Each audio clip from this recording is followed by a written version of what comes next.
So we'll have a look at some of the homework. The first one's 231.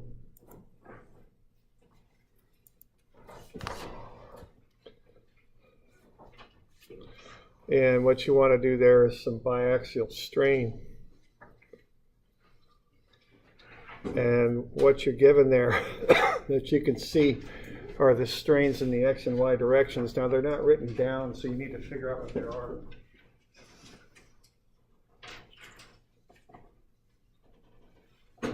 So positive is tension, which stretches the element out. Negative is compression, which pushes it in. All right, so you got epsilon x, positive 450. So the solid line is what was there originally. The dashed line is what it turns into.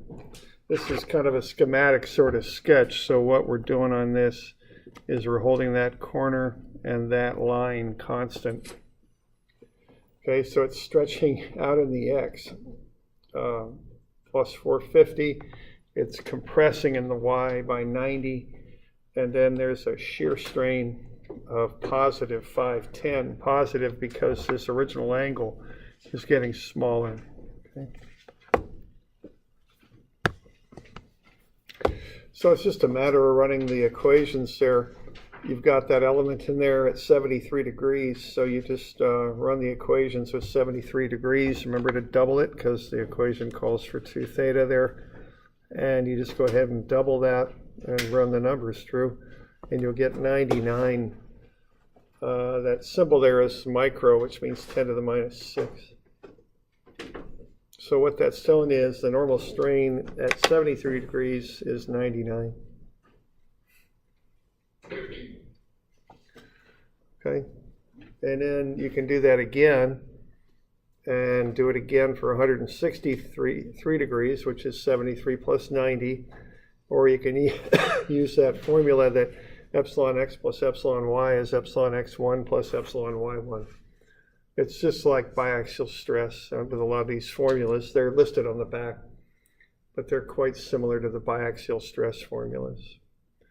So you can go ahead and run that one that you see right there, and that gets you the strain at 73 degrees.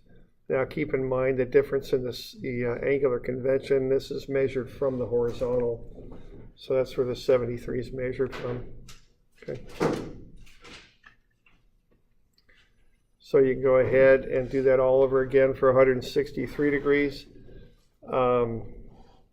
Or you can use that shortcut formula, epsilon x plus epsilon y is epsilon x1 plus epsilon y1. You could do it either way. Okay, and either way you do it, you get 261 times 10 to the 6. All right, so, you know, the mathematics on this is just plugging into the formula basically. You do use the angle from the horizontal, so you're going to use 73. And 90 plus 73, which is 163, okay, to get both of those strains in the x1 and y1 directions.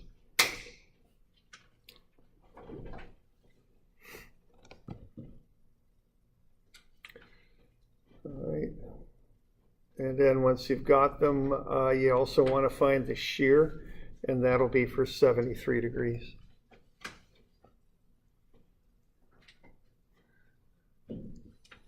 So to get the shear, you just use the shear formula there and plug in the numbers again. Use 73 degrees. So once you do that, you've got all 3 strains. And then once you've got all 3 strains, you can draw up a sketch and show what that originally square element will look like after these strains are applied. So that's what this biaxial strain stuff is about, is just if you know the strains in the x and y directions, you can find the strains at a given angle.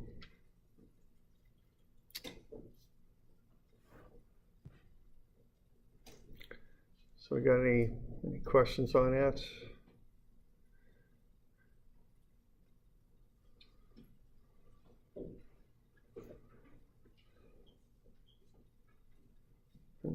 We're good. All right, so if you're going to make that sketch there,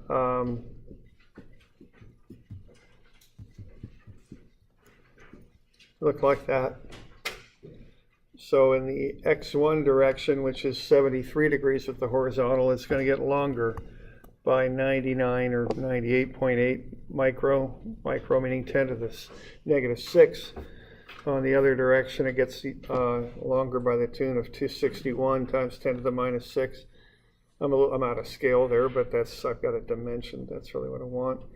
And then the shear strain in the lower left-hand corner there, right there, is negative, which means the angle gets bigger to the tune of 725 times 10 to the -6. Okay, so that's what the element would look like after those strains would occur, or maybe not accurately what it would look like exactly, but that allows you to draw up a schematic sort of sketch holding this lower corner here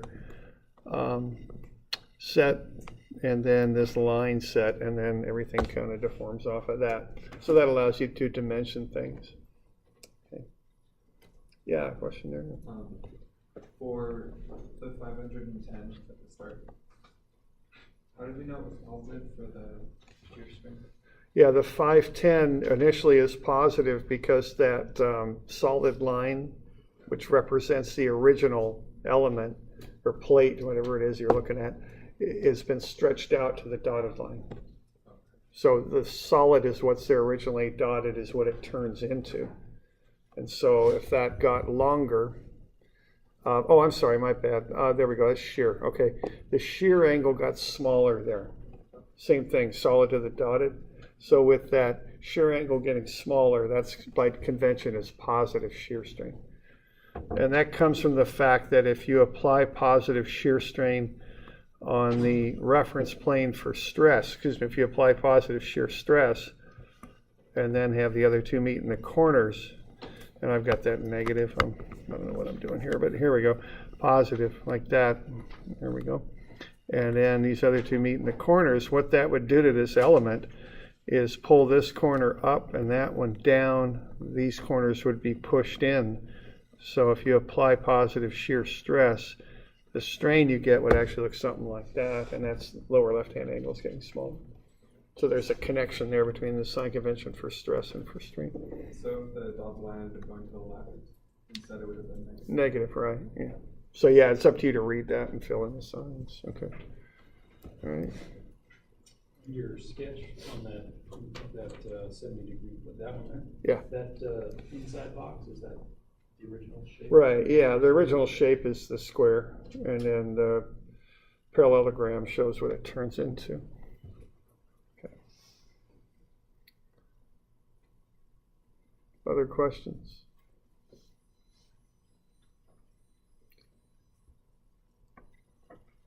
Okay. All right, 234. What's going on with this one is we've got a sequence there. You've got stress and material properties. You're going to use Hooke's law and get to strains. That'll be in the x and y directions. Then you can use the biaxial strain equations and get the normal strain on that line AB. And then use the fact that the new length is the old length times 1 plus the strain to get to the new length. So that's the process there to solve that. We got any questions on this one? This stuff involves a fair amount of number crunching, but that's basically what you're doing on this. Okay. And again, notice the difference in sign convention. You use the stress sign convention to get let's see, actually, I guess that's not quite so easily explained as I thought, but so I guess we won't worry about that right at the moment. All right. So Hooke's law to get from the x and y stresses to the x and y strains plus the material properties there, okay? So that'll get you from stress to strain. Then biaxial to get epsilon x1 and then apply that strain to the line. And that's the sequence there. Okay. So, as I've mentioned, a lot of this stuff is just kind of knowing the pathway to get where you want to go. The rest is just plugging this stuff into the equations. Okay. So if you want epsilon x, that's 1 over e sigma x minus nu sigma y. Epsilon x is 1 over 120 times 10 to the 9 times negative 900, because that normal stress is negative 900 on the x-plane, minus Poisson's ratio times 120 times 10 to the minus 6. So that'll get you the strain in the x direction, negative 0.007833, so that's 0.7833% in the x direction that it would stretch out. Okay. So that's just Hooke's law. Now you do that in the y direction also to find epsilon y. So you just use these formulas to get epsilon x and epsilon y. Okay.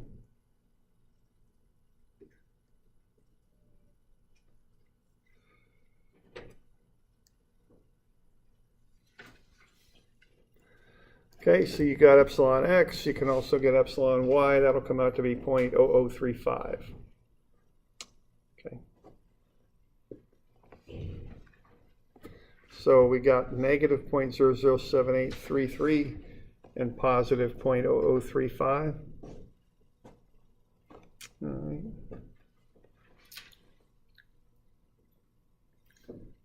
And that's just another Hooke's law deal with that. Just plug this stuff in. Okay. All right, and then we got that. Do you want the shear strain in the xy direction also? That's just tau xy over g is all that is. Okay. And so that'll be negative 0.004. Notice the shear stress was negative right there. So that goes in as a negative divided by g, you'll get the strain, negative 0.004.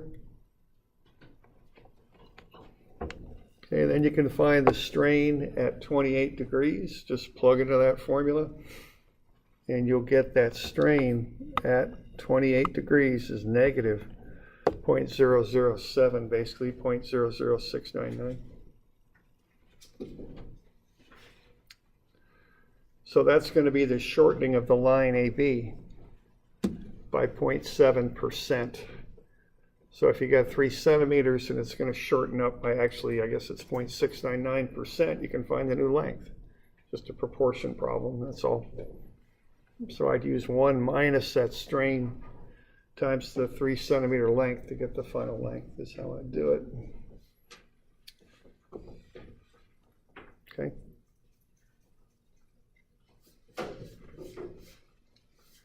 We're doing all right.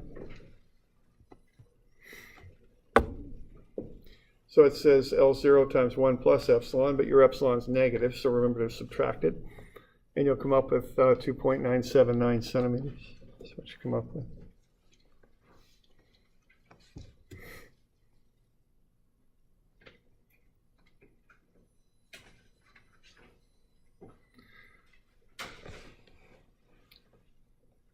So get the stress into a strain in the x and y directions. Use the biaxial strain stuff to find the strain at a 28-degree angle, because you reference the angles in strain to the horizontal. That's where you reference them to. And then once you got that, find the new length. That's basically how that one goes.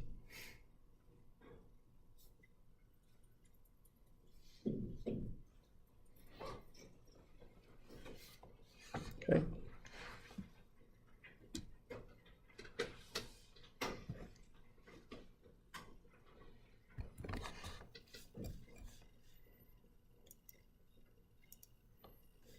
Okay, the next one here is 235.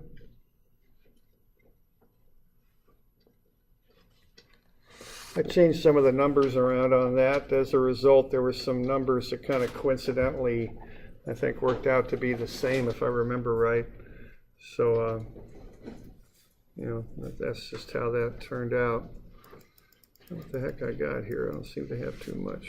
There we go.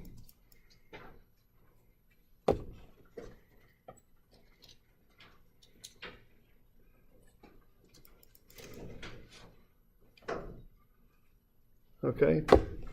So in this one, you find the hoop stress and the axial stress.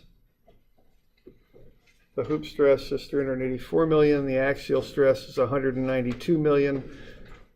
Tau xy on a pressure vessel is always 0. So once you got that, you just use the Hooke's law, just like we did.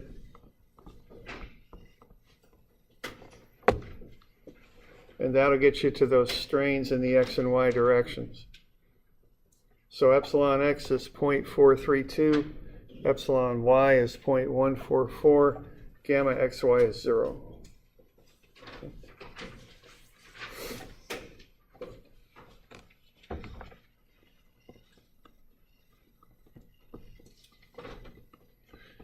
What was epsilon x1 at 45? Was that 0.288 or something? 0.288.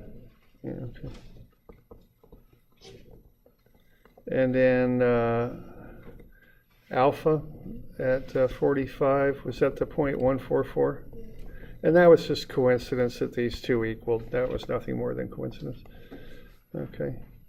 And then I imagine that gamma xy 45 was probably 0.288. Yeah, and that, again, so just some coincidence numbers there. Don't put any more significance on that than than coincidence, okay? All right, so those are the numbers there. Now, let's have a look a little bit at how to sketch this. If we're using, now what we're doing on this, we got a circular element. Someone on their unpressurized tank has stamped a small circle on there with a V in it pointing up at 45 and 135 degrees. They want to know what's that logo going to look like when they're done, okay? So what we're going to look at here are the deformations of the points on the circle. And there's 8 points we're going to look at, 0 and 90, and then the 45s also. So that'll get us 8 points total. And then you just plot up the locations of the 8 points. And then when you're done with that, you could connect them, with a line. If I were in AutoCAD, I'd connect them and use a P line or something like that. Easy enough. So you run it through, you run through this EX1 for epsilon x1 function each time with the new angle? Yeah, but although there's a lot of symmetry here, so epsilon x1 at 135 will be the same as epsilon x1 at 45 because it's so symmetrical. Okay. So, and there's just, you can look at those numbers, but there'll be an awful lot of symmetry. There'll be a little bit of variance on the sign, but that's about it, okay? All right. And then you run that through the length final. Well, I don't know if you need to do that. I mean, you can do it that way, though I don't know if you need to. What I would do on this, again, let's kind of run through this again so we kind of understand, how I would do it. Now, you could do it that way, and that would be fine. You could then consider your original length to be 5 and do it in that fashion. What I'm looking at here is I'm just kind of saying this is 100% of the radius right here, because I'm coming from the center. So each one of these small squares is 20%. And what that represents is a strain of 0.2, each box, okay? Y'all with me there? Okay, then if I got a strain in the x direction of 0.144, that means this point will come out to not quite a full box. A full box would be 0.2. I'm at 0.144. So that thing will stretch out to the right by that amount. You okay with that? Okay. Now you could do the length thing too and just call the length 5 because you got 5 boxes in there, and that would be fine also because you'd end up doing the exact same plot. Okay, now we got 0.432 going this way. So there's 0.2, there's 0.4, there's 0.6, so I'd say about 0.43 would be about there, okay? That's in the y direction. Okay, epsilon y.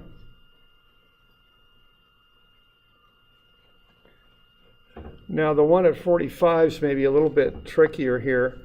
What we got there in the epsilon, so we good on epsilon y? We good in the y direction? We okay with that? Okay. All right. Now for the 45, what's going on there is epsilon x1, I think, is 0.288. Well, out in that direction, one box is 0.2, there's 0.4, 0.288 is going to be about there. Okay. But I also have to consider the alpha. Now the alpha at 45 is 0.144, I think. And I get those numbers right, don't I? Am I good? Okay.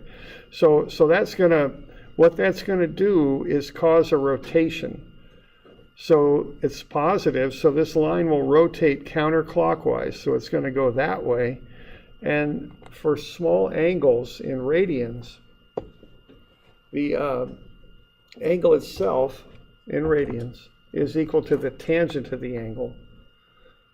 Okay, so what I could do is say if this length, and it's also equal to the sine of the angle. So if this original length is 1, which by convention is what I would use, the offset then would be 0.144 from here. So that would end up right about there. That would be the final location of that point at 45 degrees, right there. I'm going out 0.288, and I'm going over by that 0.144. Because what I'm saying there is if I'm in radians, the sine of 0.144 is about equal to 0.144 radians. They're about equal to each other. So if the sine of 0.144 and the angle in radians are about the same, what I've got for sine is I've got this distance right here divided by the original, which I'm calling the 1. That's the convention there. So this little offset distance here to this radius is the sine. And what I'm doing in this system of plotting is I'm calling that radius 100%, okay, of the length. So this would just be 0.144 over to the original length of 1. Okay? You okay with that? What I'm doing there?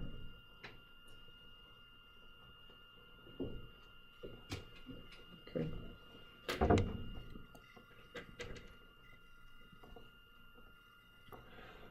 So once I've got those, I got 3 points. I can just connect them, and I can just do the same thing on all 4 quadrants there, and I'll come up with that final shape.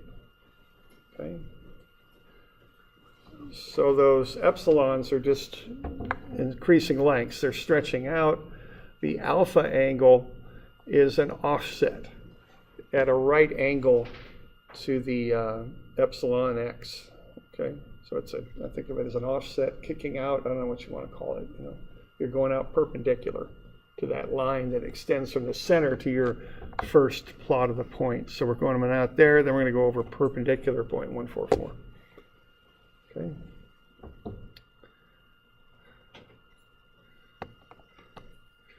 Now you could look at what happens here on the other side too. It'll be pretty darn similar, I think.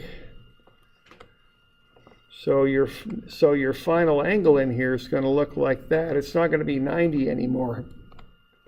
And you can figure out what that angle is there. It's not going to be the original 90 because both of those lines have rotated.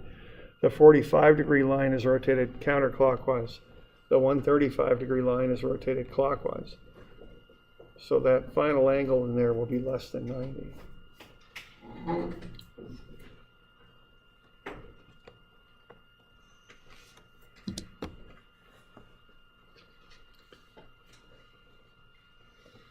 So, you okay with that? We got any questions on that? Can you solve for the new angle? Yeah. Yeah, the new angle is related very much to the shear strain. Okay, so alpha is the rotation of a line. Okay, so if you've got this, well, maybe I better do this a little differently with different colors just to be clear. But see, what the original angle was 90. These little angles in here are alpha. You might call this one beta, or you could call it alpha. It just depends on quite how you measure it, but it's another angle. If you take the sum of alpha plus beta, that equals the shear strain. Those angles, alpha and beta, are rotations of lines. What gamma is the shear strain. That's the change of an angle, which is caused by the rotations of the two sides of the angle. So when you add the two rotations together, the two alphas, you end up with the net change in the original angle. Because an angle has two sides to it, of course. Okay? So alpha is the rotation of a line, as is beta. And then gamma is the change of an angle. And that's called out on 450. And it's also called out when we did that little bit of a example there on shear strain when we looked visually at some of these angles. So 490 calls that out. And also we looked at it on 520.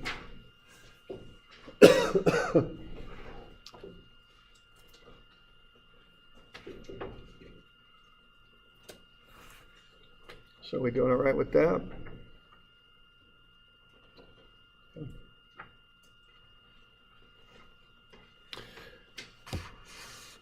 Okay.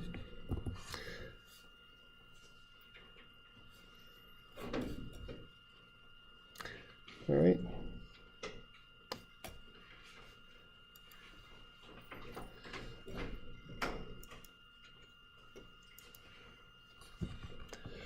All right, we also got some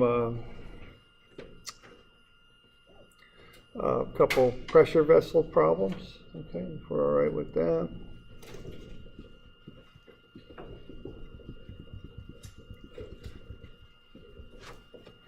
So the first pressure vessel problem is 251. On that one, I just want to be sure that you kind of understand the difference between hoop and axial stresses. So I don't know if I'll do that for you or anything. You know, if you got questions on it, let me know. But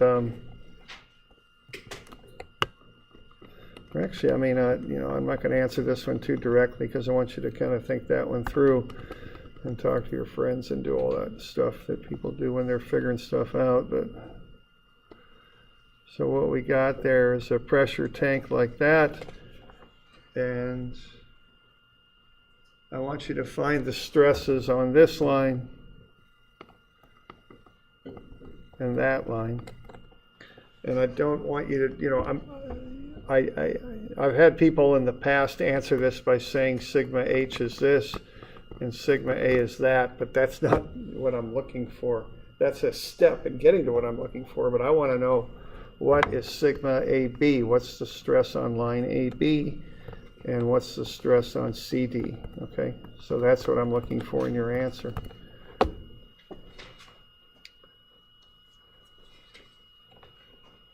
And this kind of relates to knowing a little bit about stresses and how stresses act on lines, and also knowing the difference between hoop and axial and what they are.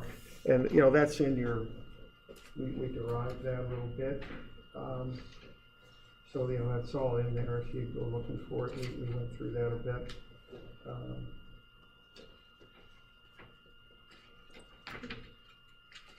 I think it is 560 or something like that. So you can have a look at that, okay? You got any questions on that?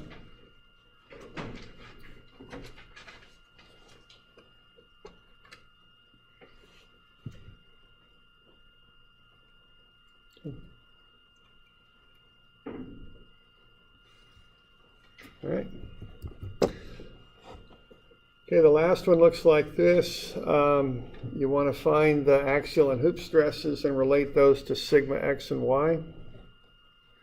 Okay, then we've got a few things going on with this tank. We want to find the stresses that act on those two welds. So what you're going to have there is a biaxial element. Okay.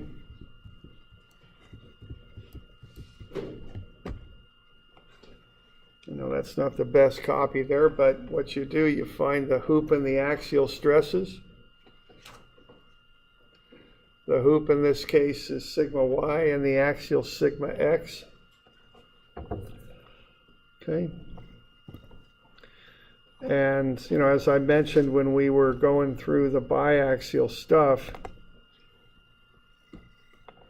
you know, once you start analyzing things with your basic design equations, which are that's a basic design equation right there, you can find out the x and y stresses.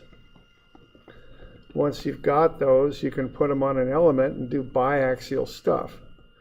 So we started off going through all this biaxial stuff without really telling you where it comes from. Well, now we're kind of looking at where it comes from. So for a pressure vessel, it comes from these equations here.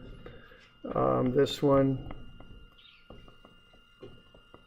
would get you to here. Keep in mind that for a pressure vessel, the shear is 0. Okay. All right, and once you got that stuff lined out, then if you want to know the stresses on a given angle, you can find them.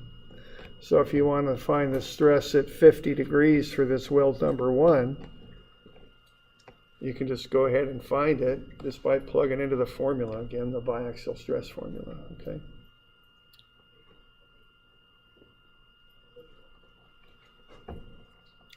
Now, be a little careful here. When you run that formula, theta is not equal to 70 degrees, okay? So just be sure you can analyze these angles properly. There's nothing much to it, but just have a look at it. Just don't plug 70 degrees in for that angle, because that's not what it is when you're doing stress. Yeah. And stress being always measured from the vertical? Yeah, that's a hard rule, and that comes from the derivation. That's how the derivation was done, so that's how you plug this stuff in.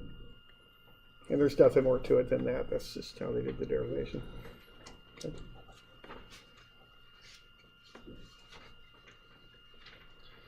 All right, so you can get the stresses at those two angles for weld number 1 and weld number 2. And then once you've got those, I also ask you to find the lengthening of a line. And it's a similar deal, you know, it's the same sort of thing as we've been doing here a couple of times now, I think. Okay. So what you'd do there would be to find the strains. Once you got the strains, do the biaxial strain and find the strain at that angle. And so what you're going to do there is find epsilon x. And then you'll find epsilon y, and then tau x, or excuse me, gamma xy is going to be 0. There's no shear in the xy direction there. And then you'll just do biaxial strain and find the strain at 32 degrees. And then use that to figure out the line there, the length of the line. That's about it. Okay.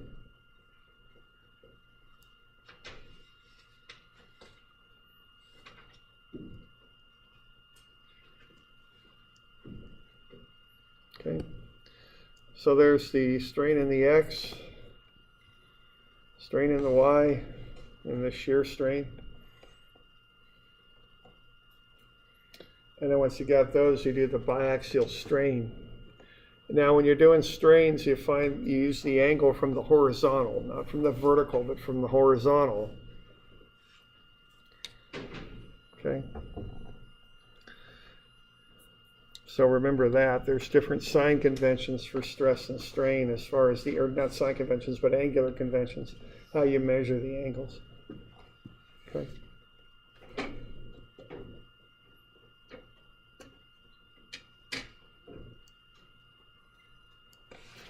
Okay, so you just plug into the strain equation, find the normal strain at 32 degrees. It's going to be 0.04745.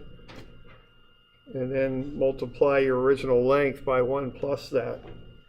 And I think the original length is 2 centimeters, if I remember right. So your final length of that line will be a little longer, 2.095 centimeters. Okay.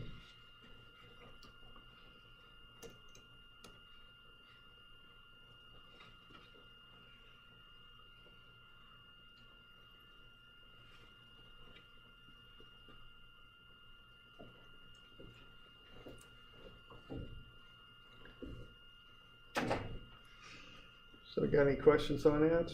We doing all right? Yeah, question there? That's what centimeters is supposed to be. You know, I can't remember. I've changed this one, and this might be an old key. I might have changed the new length to centimeters on your copy. I can't remember. Did this thing, is it micro? Okay, I don't need micrometers in. My bad. And sometimes I even got different numbers. Yeah, let's see, tall.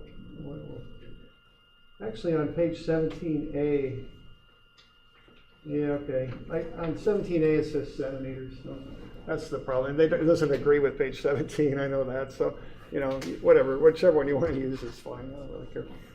Okay. I changed it on 17A, but not on 17. So. All right.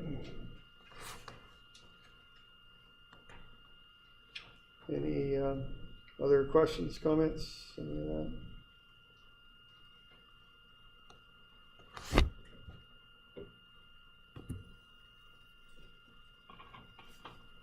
All right.